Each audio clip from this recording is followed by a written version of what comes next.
Welcome. Generating sequence. You're listening to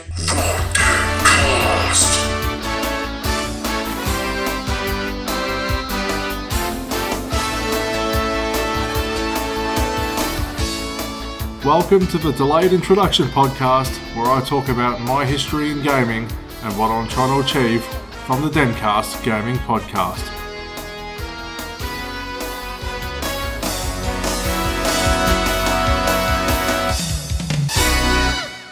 Hello gamers, and welcome back to another episode of the Dencast. My name is Anthony D, and thank you so much for joining me once again. A little bit different today's episode, with E3 right around the corner. The next podcast will be all things that and what we've learned and uncovered from E3. So look out for that one.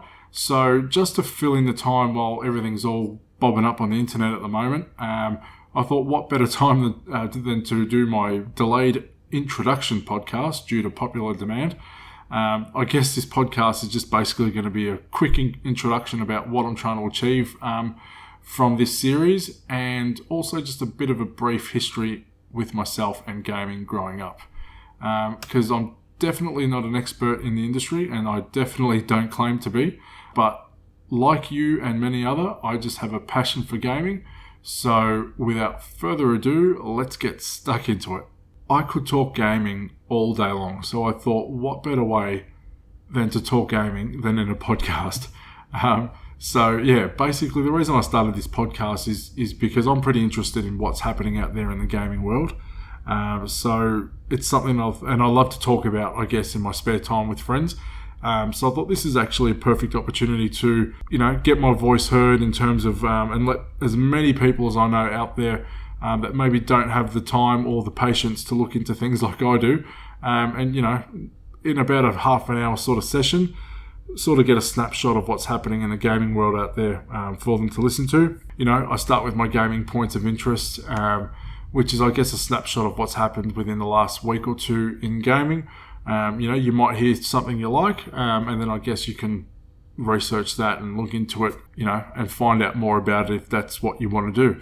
And then I tend to keep, around 2 topics per podcast, which is something I thought would be a good idea. Nothing, nothing overkill.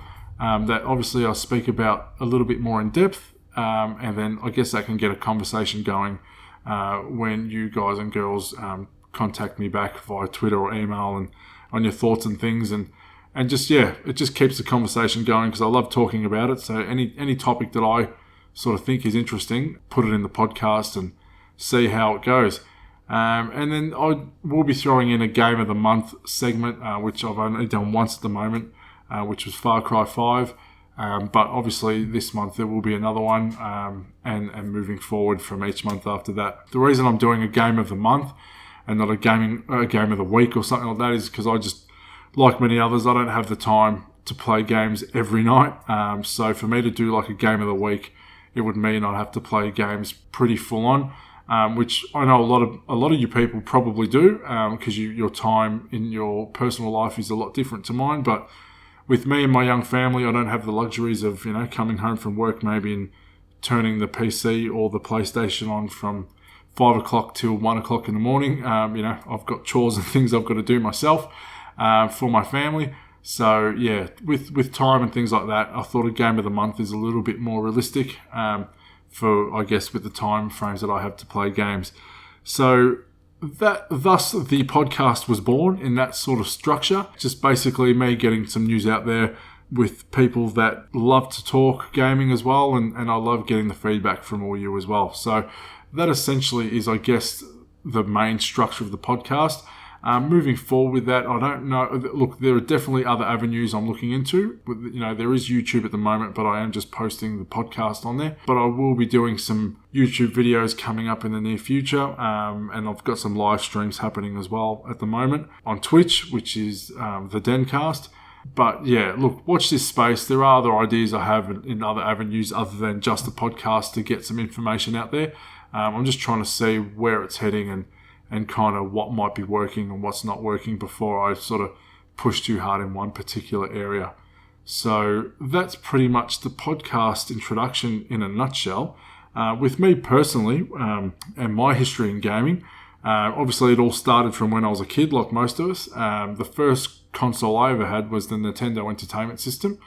And, there was the classic game Super Mario was one that I played pretty religiously. I think I could clock the first game in about 20 minutes with all those little secret tunnels that you could find.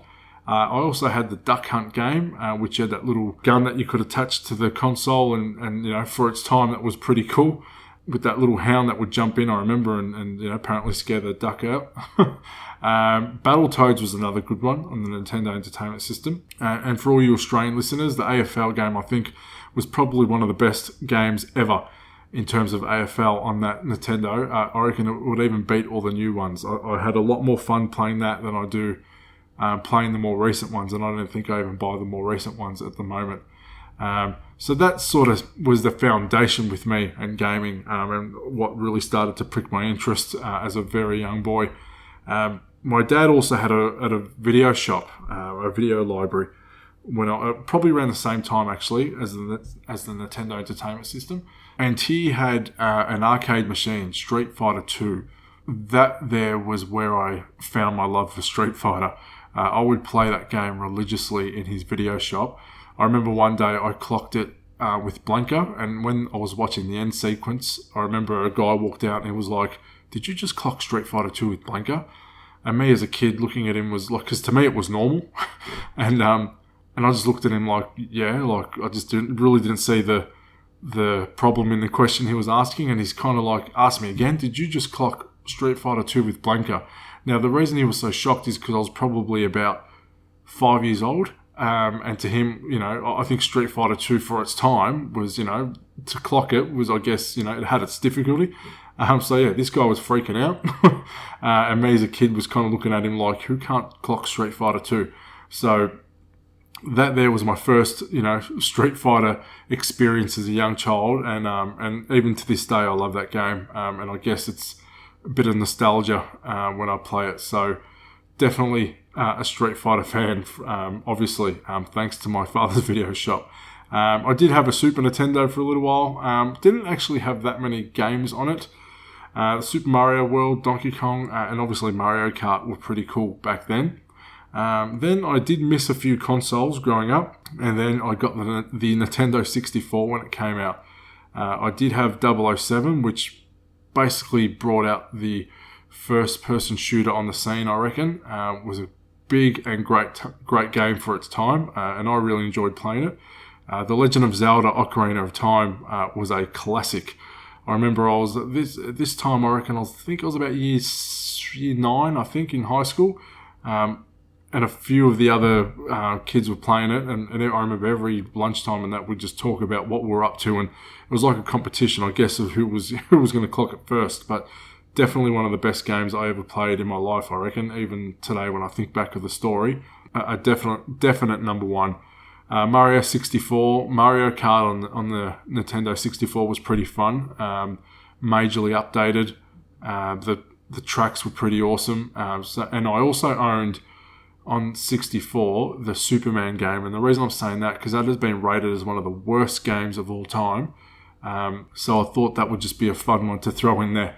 Excuse my voice, by the way. I have got a bit of a cold, so if I'm sounding a bit nasally, 100% apologies to you guys. Then the PlayStation 1 was the next console I had. One of the things I remember from the PlayStation 1 was turning it on for the first time and seeing the PlayStation logo. That was like, wow, this already looks better than anything I've ever seen. But I remember the demo disc it came with. It had this Tyrannosaurus Rex demo, which you couldn't really do. It was just like a T-Rex walking in a black space, and you could, make it roar or open its mouth. And I remember it looked pretty much, well, as a kid looking at it, it looked very similar to the T-Rex in the Jurassic Park films. And I'm kind of looking at it thinking, oh my God, this looks exactly like the T-Rex in the movie. Like even how realistic it looks. And I was freaking out because I think the PlayStation was the real first console that came out where graphics was starting to become a big deal, I believe. Like, Nintendo 64 and, the graphics were good, don't get me wrong, but they were always that cartoony sort of look, I guess, where the PlayStation really started to bring in things that looked a lot more realistic, and I remember family would come over and I'd be playing games like the NBA Live and things like that, and they'd just be thinking, my God, it's like I'm watching it on TV. And even now when we look back at that, how bad it looks compared to what we get now. But that's the point I'm trying to make. PlayStation back then, was really bringing out, I guess, that realistic looking games, and where we were heading was looking pretty exciting as a young one. Playing PlayStation, Metal Gear Solid, Crash Bandicoot, all games like that. Pro Evolution Soccer I loved on the PlayStation. I played a lot of sports games on the PlayStation actually. NHL, NFL and things like that. So yeah, a lot of the games on PS1 were definitely more sporty. PS2, Fahrenheit was a great game. And again, it was mainly just sports games. Again, I played NBA, NHL. I think Crash Bandicoot 3 was come out on the PS2, which I loved playing as well. PS3 was a console I brought when I was a bit more adulty. Modern Warfare 2 came on the scene, and boy did that come on the scene and consumed a lot of my life. Skyrim consumed a lot of my life, and I guess the first Arkham game, the Batman one, would come out on the PS3, I think, which consumed a lot of my life. So yeah, the PS3 definitely got me into the games that I probably didn't play much on the earlier ones. And really got me back into the first-person shooter, because other than 007, never really touched them. But with Modern Warfare 2, like the most of us, that game definitely put online gaming on the map, I reckon, with consoles anyway. PCs was made for online gaming, but definitely with consoles, Modern Warfare 2 was a big one. PlayStation 4 I then got. Dragon Age Inquisition was probably one of the better games I played on that. And obviously, I'll be stupid if I don't say Fortnite. Arkham Knight was a great game, I believe, on the PS4. So, yeah, you'll probably notice with the consoles, I never actually owned an Xbox. I'm a bit PlayStation biased when it comes to consoles, but that's just, I guess, me growing up with that's all I had. So, yeah, haven't owned an Xbox before, but saying that doesn't mean I'm not here to say I dislike Xbox or the games. There are games on Xbox that I wish I could play. It's just, I guess, growing up, but, I've just been a PlayStation type of guy. But that's got nothing to do with the console or games. I do appreciate what they bring out, and as I said, there are a lot that I wish I could play. A gaming PC I do own only started from this year. I built it, I think, around February in 2018. And boy, oh boy, once you go PC, you can't go back. I am truly converted, a truly converted PC player. Far Cry 5, I played on PC. Kingdom's Deliverance is a game that I kind of lost interest in. And other games like The Forest, Fortnite, Street Fighter, and Mortal Kombat on PC are pretty cool. And Dying Light is another one I'm sort of starting to play at the moment too. But yeah, PC is actually pretty awesome. I was a bit worried with PC, because I'm not one of those people that can go up to, a computer and start typing without looking at the keyboard. I kind of have to, I do type okay, but I have to still look down. But I was a bit worried when I was building it, thinking, geez, is this going to work for me? I'm going to be using a mouse and keyboard. Am I going to be constantly looking down? And by the time I do that, it's going to kind of ruin my gaming experience. But I must admit, you do get the hang of it pretty quickly. And now that I do use a mouse and keyboard, I do struggle to go back to the PlayStation 4. I won't lie. So definitely, if you don't own a gaming PC and you are thinking about it, definitely something worth looking into. I will be doing a podcast episode of a later date about the basics of building a gaming PC, because I felt that when I was going to build one, I knew nothing about building a gaming PC. So when I was trying to find out some things about what I needed, I felt that there was a lot of information, but there wasn't. And what I mean by that is, I think there was a lot of information for the people that already knew what was needed, if that kind of makes sense. Like for someone that really had no idea, I just felt lost, because you'll sort of look up what you need to build one. But I think the conversations or the blogs and that I was reading or listening to was like that they were talking to somebody that already knew what they were doing, is I guess the point I'm trying to make. So there will be a podcast I'll be doing later. It's not a guide on how to build a PC, but just what the basics of what you need. So that way you can then go out and say, okay, I need a processor, and you can research the processors you want to get. And okay, now I need a graphics card, and you can research the graphics cards you need to get. As opposed to, you saying I want to build a gaming PC, and me coming up to you saying, okay, go get yourself a Ryzen 1600X, and you're looking at me stupid. So yeah, look out for that podcast, because it's definitely an idea that I've got coming up in the near future. Look, that's pretty much I have for you guys on this episode. As I said, it's just a bit of an intro episode to fill in the gap with E3 coming up, as I am going to do a podcast fully dedicated to that. But yeah, I thought it might be a bit of fun just to give you a bit of a history of myself with what games I grew up playing and the consoles I had and things like that. And also, yeah, with the direction of this podcast and what I'm trying to achieve from it. So, yeah, sorry if I've bored you for this long. I hope, you find something entertaining in it. And if not, don't worry. There'll be definitely other podcasts coming up that will be back to the good old gaming news that we all love. So, yeah, look, if you do want to get in touch with me, the Dencast on Twitter, thedencastshow@gmail.com. Or you can also watch the live streams, the Dencast on Twitch. Thank you so much for tuning in again, and welcome if this is your first time. And then please go back and listen to the other episodes, because I'm sure you will find something you'll like there.